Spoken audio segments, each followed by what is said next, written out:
ജില്ലയിലെ വളവന്നൂർ ഗ്രാമപഞ്ചായത്തിലേക്കാണ് എന്റെ പഞ്ചായത്ത് ഇനി പോകുന്നത്. ഈ ഭരണകാലയളവിലെ പ്രവർത്തനങ്ങൾ പങ്കുവയ്ക്കാൻ പ്രസിഡന്റ് പി.സി. നജ്മത്ത് നമ്മളോടൊപ്പം ചേരുന്നുണ്ട്. നമസ്കാരം ശ്രീമതി നജ്മത്ത്. മാലിന്യ സംസ്കരണ രംഗത്തെ മാതൃകാപരമായിട്ടുള്ള പ്രവർത്തനങ്ങളാണ് പഞ്ചായത്ത് നടപ്പിലാക്കി വരുന്നത്. ഇതിന്റെ ഭാഗമായി നാരി പുരസ്കാരമടക്കം പഞ്ചായത്ത് നേടിയിട്ടുണ്ട്. അതോടൊപ്പം തന്നെ ബ്ലോക്ക് തലത്തിൽ പഞ്ചായത്തിനും അതോടൊപ്പം തന്നെ ഈ ഹരിതകർമ്മ സേനാംഗങ്ങൾക്കും 1ാം സ്ഥാനം ജില്ലയിൽ തന്നെ ലഭിക്കുന്ന ഒരു സാഹചര്യം വരെ ഉണ്ടായിരിക്കുന്നു. ഈ പ്രവർത്തനങ്ങളെ എല്ലാം തന്നെ എങ്ങനെയാണ് നടപ്പിലാക്കുന്നത്? ഇതിനെങ്ങനെയാണെന്ന് വിലയിരുത്താനാവുക? പി.സി. നജ്മത്ത് മാലിന്യ സംസ്കരണവുമായി ബന്ധപ്പെട്ടിട്ടാണ് ഇപ്പോൾ ചോദിച്ചിട്ടുള്ളത്. പഞ്ചായത്തിൽ മാലിന്യ സംസ്കരണവുമായി ബന്ധപ്പെട്ടിട്ട് വളരെയധികം നല്ല പ്രവർത്തനങ്ങളാണ് നടന്നുകൊണ്ടിരിക്കുന്നത്. 2023 ജനുവരിയിൽ നമ്മൾ ഏറ്റവും പിറകിലത്തെ പഞ്ചായത്തായിട്ടായിരുന്നു വന്നിരുന്നത്. അവിടെ നിന്നുള്ള നല്ല പ്രവർത്തനങ്ങൾ നടത്തിയതിൽ 2023 ഡിസംബർ ആയപ്പോഴത്തേക്കും നമ്മൾ 90% നമ്മൾ എത്തി. ഇതിന് നമ്മുടെ എല്ലാ പ്രവർത്തനം നമ്മുടെ HI അതുപോലെ തന്നെ നമ്മുടെ സ്റ്റാഫും ഭരണസമിതിയും ഒന്നിച്ചു നിന്നുകൊണ്ട് വലിയ നല്ല പ്രവർത്തനങ്ങൾ നടത്തിയതിന്റെ ഭാഗമായിട്ടാണ് ഈ വിജയം നമുക്ക് ലഭിച്ചിട്ടുള്ളത്. അതുപോലെ തന്നെ നമ്മുടെ മാലിന്യമുക്ത പഞ്ചായത്തായിട്ട് ഈ മാർച്ച് 30 പ്രഖ്യാപിച്ചിട്ടുണ്ടായിരുന്നു. അതിന്റെ ഭാഗമായി ബ്ലോക്ക് തലത്തിൽ നമുക്ക് 1ാം സ്ഥാനവും നമ്മുടെ ഹരിതകർമ്മസേനയ്ക്ക് 1ാം സ്ഥാനവും ലഭിച്ചു. അതുപോലെ തന്നെ നമ്മുടെ പൊതു സ്ഥലങ്ങളിലെല്ലാം ബോട്ടിൽ ബൂത്ത് 30ഓളം ബോട്ടിൽ ബൂത്തുകൾ സ്ഥാപിച്ചിട്ടുണ്ട്. സ്കൂളുകൾക്ക് കളക്ടേഴ്സ് ബിന്നിന് 14 സ്കൂളുകൾക്കും കൊടുത്തു. മാലിന്യ നിർമ്മാർജ്ജനവുമായി ബന്ധപ്പെട്ടിട്ടാണ്. അതുപോലെ തന്നെ പ്ലേറ്റ്, ഗ്ലാസ്, നമ്മുടെ പ്ലാസ്റ്റിക് നിരോധിത ഉൽപ്പന്നങ്ങൾ സ്കൂളുകൾ ഉപയോഗിക്കാതിരിക്കാനായി അവർക്ക് സ്റ്റീൽ പ്ലേറ്റും ഗ്ലാസും ഈ പദ്ധതിയിൽ ഉൾപ്പെടുത്തിയതാണ്. അതുപോലെ തന്നെ 46 ഘടക സ്ഥാപനങ്ങൾക്ക് ബയോബിന്, പഞ്ചായത്ത് ഓഫീസ് അടക്കമുള്ള ഘടക സ്ഥാപനങ്ങൾ ബയോബിന്നുകൾ കൊടുത്തു. അതുപോലെ തന്നെ 47ഓളം സ്ഥാപനങ്ങൾക്ക് യൂസർ ഫീയും പഞ്ചായത്താണ് കൊടുക്കുന്നത്. ഹരിതകർമ്മസേനയുടെ യൂസർ ഫീ ഘടക സ്ഥാപനങ്ങൾ പഞ്ചായത്ത് അടക്കുന്നുണ്ട്. പിന്നെ ഹരിതകർമ്മസേനയുടെ പ്രവർത്തനം വളരെ നന്നായിട്ടാണ് നമ്മുടെ പഞ്ചായത്തിൽ നടക്കുന്നത്. ആദ്യം 12 പേരാണ് ഉണ്ടായിരുന്നത്, ഇപ്പോൾ 25 പേരായി അത് വിപുലീകരിച്ചിട്ടുണ്ട്. ഈ കഴിഞ്ഞ മാർച്ച് മാസത്തിൽ 20,000 രൂപ അവർക്ക്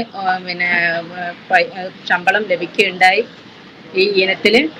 അതുപോലെ തന്നെ നമ്മളെ നല്ല പ്രവർത്തനങ്ങൾ കാഴ്ചവെച്ചതിന്റെ അടിസ്ഥാനത്തിലാണ് ഈ മാലിന്യ നിർമ്മാർജ്ജനത്തിൽ നമുക്ക് ഇത്രയും നേട്ടങ്ങൾ കൈവരിക്കാൻ സാധിച്ചത്. തീർച്ചയായും അത്തരത്തിലുള്ള പ്രവർത്തനങ്ങളെല്ലാം തന്നെ നടക്കുമ്പോൾ ഈ വളവന്നൂർ ഗ്രാമപഞ്ചായത്ത് കൂടുതലായും കൃഷിക്ക് പ്രാധാന്യം നൽകിക്കൊണ്ട് പല പ്രവർത്തനങ്ങളും നടത്തുന്നു എന്നറിയുന്നു. ഈ തരിശായി കിടക്കുന്ന ഭൂമിയെല്ലാം തന്നെ ഏറ്റെടുത്ത് അത് കൃഷിയോഗ്യമാക്കുന്നു. നെൽകൃഷിക്കും പരമ്പരാഗതമായി വെറ്റില കൃഷിയും എല്ലാം നടത്തുന്ന ഒരു പഞ്ചായത്ത് കൂടിയാണ് അല്ലേ? താന്നൂർ ബ്ലോക്ക് പഞ്ചായത്തിൽ ഏറ്റവും അധികം നെൽകൃഷി നടക്കുന്നത് നമ്മുടെ പഞ്ചായത്തിലാണ്, ഈ വളവന്നൂർ ഗ്രാമപഞ്ചായത്തിലാണ്.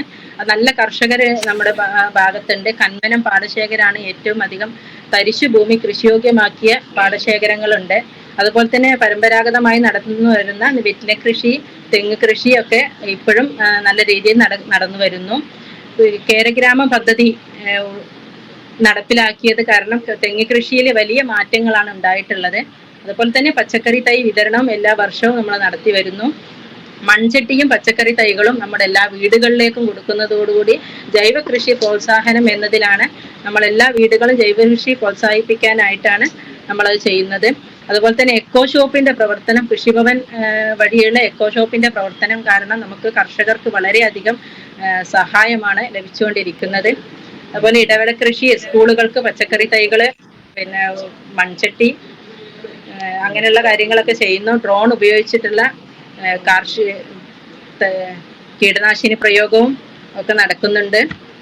പിന്നെ നമ്മുടെ തന്നെ ബ്രാൻഡായ വളവന്നൂർ കുത്തരി എന്ന പേരില് നമ്മുടെ എക്കോ ഷോപ്പ് വഴി മികച്ച ഇനം അരി ഉൽപാദനവും വിൽപ്പനയും നടക്കുന്നു. അതുപോലെ തന്നെ നല്ല വെളിച്ചെണ്ണ, മൂല്യവർദ്ധിതമായ നമ്മുടെ വെളിച്ചെണ്ണയും ഒക്കെ എക്കോ ഷോപ്പ് വഴി വിതരണം നടക്കുന്നുണ്ട്. പച്ചക്കറി തൈകള് എല്ലാ വർഷവും പ്രവർത്തനങ്ങൾ എങ്ങനെയാണ്? സബ്സിഡി അടക്കം ഇപ്പൊ കൃഷിയിൽ നെൽകൃഷി നമ്മൾ സബ്സിഡി കൊടുക്കുന്നു. കൂലിച്ചെലവ്, അതുപോലെ വിത്തുകള്, അതുപോലെ തന്നെ ഈ മൺചട്ടി നമ്മൾ 75% നമ്മൾ പഞ്ചായത്താണ് കൊടുക്കുന്നത്. 25% മൺചട്ടിയും പച്ചക്കറി തൈകളിൽ ഗുണഭോക്തൃ വിഹിതം അടക്കുന്നത്. പിന്നെ കുടുംബശ്രീകൾക്ക്, കുടുംബശ്രീ പ്രോത്സാഹനത്തിന് കുടുംബശ്രീ ഗ്രൂപ്പുകൾക്കാണ് പച്ചക്കറി തൈ കൊടുക്കുന്നത്. കുടുംബശ്രീ ഗ്രൂപ്പുകളായി തന്നെ പച്ചക്കറി കൃഷി ചെയ്ത് കൂടുതൽ ആ വാർഡ് തന്നെ കൂടുതൽ വീടുകളിലേക്ക് പച്ചക്കറി എത്തിക്കാനുള്ള മാർഗവും നമ്മുടെ പഞ്ചായത്ത് നടപ്പിലാക്കുന്നുണ്ട്. സാധാരണയായി എല്ലായിടത്തും കേൾക്കുന്നതാണ് വയോജന സൗഹൃദ പഞ്ചായത്ത്, ഭിന്നശേഷി സൗഹൃദ പഞ്ചായത്ത് എന്നെല്ലാം. അതിൽ നിന്ന് വിഭിന്നമായി ശിശു സൗഹൃദ പഞ്ചായത്തായി പ്രഖ്യാപിക്കാൻ ഒരുങ്ങുകയാണ് ഈ വളവന്നൂർ ഗ്രാമപഞ്ചായത്ത്. എങ്ങനെയാണ് ഈ ഒരു ആശയത്തിലേക്ക് എത്തുന്നത്? എന്താണ് ഇതുകൊണ്ട് ഉദ്ദേശിക്കുന്നത്? നമുക്ക് പഞ്ചായത്തിൽ 33 അംഗനവാടികളും 17ഓളം സ്കൂളുകളാണ് ഉള്ളത്. 4 ഗവൺമെന്റ് സ്കൂളുകളും ഒരു ഹൈസ്കൂളും അടക്കമാണ് ഇത്രയും സ്കൂളുകൾ ഉള്ളത്. അപ്പൊ സ്കൂളുകൾക്കും അംഗനവാടികൾക്കും നമ്മൾ വിപുലമായ രീതിയിൽ തന്നെ എല്ലാ വർഷവും അതിനുള്ള ആവശ്യമായ ഫണ്ട് വകയിരുത്തുന്നുണ്ട്. ഇപ്രാവശ്യം നമ്മൾ ശിശു സൗഹൃദ പഞ്ചായത്തായി പ്രഖ്യാപിച്ചുകൊണ്ട് അവർക്ക് വേണ്ട എല്ലാ അർത്ഥത്തിലും ഭൗതിക സാഹചര്യവും അതുപോലെ തന്നെ കുട്ടികളുടെ പഠനം മികച്ച രീതിയിലാക്കാനും വേണ്ടിയുള്ള പ്രൊജക്ട് ഏറ്റെടുക്കണം എന്നുള്ളത് കൊണ്ടാണ് ഞങ്ങൾ ഭരണസമിതി അംഗങ്ങൾ അങ്ങനെ തീരുമാനം എടുത്തിട്ടുള്ളത്. ഇതിലൂടെ നമ്മുടെ അംഗനവാടികളിലെ കുട്ടികൾക്ക് യൂണിഫോമും ടാഗും ഒക്കെ കൊടുത്തുകൊണ്ട് തന്നെ, അതുപോലെ സ്മാർട്ട് അംഗനവാടികൾ സ്മാർട്ട് ആക്കുന്ന പ്രൊജക്ടുകൾ ഒക്കെ ഇപ്രാവശ്യം അംഗനവാടികളിൽ ഉൾപ്പെടുത്തിയിട്ടുണ്ട്. അതുപോലെ തന്നെ സ്കൂളിലെ ക്ലാസ് റൂമുകൾ സ്മാർട്ട് ആക്കാനും അതുപോലെ സ്കൂളുകൾക്ക് വേണ്ട ആവശ്യമായ സൗകര്യങ്ങൾ ഏർപ്പെടുത്താനും ഓപ്പൺ ജിം അടക്കമുള്ള സൗകര്യങ്ങൾ നമ്മുടെ ഗവൺമെന്റ് സ്കൂളുകൾ ഏർപ്പെടുത്താനും തീരുമാനിച്ചിട്ടുണ്ട്. പഠന പിന്നോക്കം നിൽക്കുന്ന കുട്ടികൾക്കായിട്ട് നമ്മൾ അക്ഷര പൂമഴ എന്ന പേരിൽ ഇപ്രാവശ്യം പ്രൊജക്ട് ഉൾപ്പെടുത്തിയിട്ടുണ്ട്. കാരണം ഒരു ബുക്ക്ലെറ്റുകൾ കൊടുത്തുകൊണ്ട് കുട്ടികളുടെ കൂടുതൽ പഠനത്തിലേക്ക് ആകർഷിക്കുക, അതുപോലെ തന്നെ വിജയസ്പർശം വഴി പിന്നോക്കം നിൽക്കുന്ന കുട്ടികളെ മുന്നോട്ടെത്തിക്കാനുള്ള പ്രൊജക്ട് ഇതെല്ലാം നമ്മൾ നടന്നു വരുന്നതാണ്. തീർച്ചയായും അത്തരത്തിലുള്ള നിരവധിയായിട്ടുള്ള പ്രവർത്തനങ്ങളെല്ലാം തന്നെ നടപ്പിലാക്കി വരുന്നു. നമ്മൾ നിരവധിയായിട്ടുള്ള പ്രവർത്തനങ്ങൾ പറഞ്ഞു. മാലിന്യ സംസ്കരണ രംഗത്തടക്കം തന്നെ വലിയ രീതിയിലുള്ള മുന്നേറ്റങ്ങൾ പഞ്ചായത്തിന് കൊണ്ടുവരാൻ സാധിച്ചിട്ടുണ്ട്. ഹരിതകർമ്മ സേനാംഗങ്ങളുടെ പ്രവർത്തനങ്ങളായാലും തന്നെ മാതൃകാപരമായിട്ടുള്ള പ്രവർത്തനങ്ങൾ തന്നെയാണ്. അതോടൊപ്പം തന്നെ ഈ മാലിന്യ സംസ്കരണ രംഗത്ത് കൂടുതൽ മുന്നേറ്റം ഉണ്ടാക്കുന്നതിന് വേണ്ടിയിട്ടുള്ള പ്രവർത്തനങ്ങൾ നടത്തുമ്പോൾ തന്നെ ഈ ക്യാമറകളടക്കം തന്നെ സ്ഥാപിച്ച് കൂടുതൽ മാലിന്യം വലിച്ചെറിയുന്ന ആളുകളെ അടക്കം കണ്ടെത്താൻ വേണ്ടിയിട്ടുള്ള പ്രവർത്തനങ്ങളെല്ലാം തന്നെ നടപ്പിലാക്കി വരുന്നുണ്ടല്ലേ? ഉണ്ട്. ക്യാമറകൾ സ്ഥാപിക്കാൻ ഈ വർഷം 10 ലക്ഷത്തോളം രൂപയാണ് നമ്മൾ വകയിരുത്തിയിട്ടുള്ളത്. അത് 2 ലക്ഷ്യങ്ങൾ മാലിന്യ നിർമ്മാർജ്ജനം, അതുപോലെ ഇപ്പോൾ നടന്നു വരുന്ന ലഹരി വിരുദ്ധ പ്രവർത്തനങ്ങളുമായി ബന്ധപ്പെട്ടും 2 രീതിയിലും നമുക്ക് അത് സഹായമാവും എന്ന രീതിയിലാണ് പഞ്ചായത്തിന്റെ പ്രധാന അങ്ങാടികൾ ക്യാമറ സ്ഥാപിക്കാൻ വേണ്ടി തീരുമാനിച്ചിട്ടുള്ളത്. അതുപോലെ തന്നെ MCF പഞ്ചായത്തിന്റെ പരിസരങ്ങളിൽ എല്ലാം അവിടെ ക്യാമറ സ്ഥാപിക്കുന്നുണ്ട്. പിന്നെ കൂടുതൽ സ്കൂളുകൾ വരുന്നൊരു ഏരിയയാണ് നമ്മുടെ പഞ്ചായത്ത്. 2 പഞ്ചായത്തിന്റെ സംഗമ സ്ഥലം എന്നുള്ള രീതിയിൽ കടുങ്ങാത്തുണ്ട് അങ്ങാടി എന്ന് പറയുമ്പോൾ ഒരുപാട് സ്കൂളുകളുടെ ഉള്ള സ്ഥലമാണ്. അപ്പൊ അവിടെ ക്യാമറ സ്ഥാപിക്കുന്നതിന് കൂടെ സ്കൂൾ വിദ്യാർത്ഥികളിൽ വരുന്ന ഈ ലഹരി ഉപയോഗം തടയുന്നതിന് സഹായിക്കും എന്നും ലക്ഷ്യം വെച്ചുകൊണ്ടാണ് ഈ ക്യാമറ സ്ഥാപിക്കാൻ വേണ്ടി തീരുമാനമെടുത്തിട്ടുള്ളത്. തീർച്ചയായും മികച്ച പ്രവർത്തനങ്ങളാണ് പഞ്ചായത്ത് നടപ്പിലാക്കി വരുന്നത്. ഒപ്പം തന്നെ ഈ ഭിന്നശേഷി സൗഹൃദ പഞ്ചായത്തായിട്ടുള്ള ഒരു പ്രഖ്യാപനമടക്കം നടത്തുന്നു. അതോടൊപ്പം തന്നെ ഇവർക്കായിട്ടുള്ള ഉപകരണങ്ങളെല്ലാം തന്നെ നിരന്തരം നൽകി വരുന്ന ഒരു പഞ്ചായത്ത് കൂടിയാണല്ലേ? അതെ, ഭിന്നശേഷിക്കാർക്കായിട്ട് നമുക്ക് പ്രത്യേക മെഡിക്കൽ ക്യാമ്പ് വെച്ച് മുഴുവൻ ഭിന്നശേഷിക്കാരെയും അതിൽ ഉൾപ്പെടുത്തിക്കൊണ്ട് അവർക്ക് വേണ്ട ഉപകരണങ്ങൾ ഡോക്ടർമാർ നിർദ്ദേശിച്ച മുഴുവൻ ഉപകരണങ്ങളും അവർക്ക് കൊടുക്കുകയുണ്ടായി.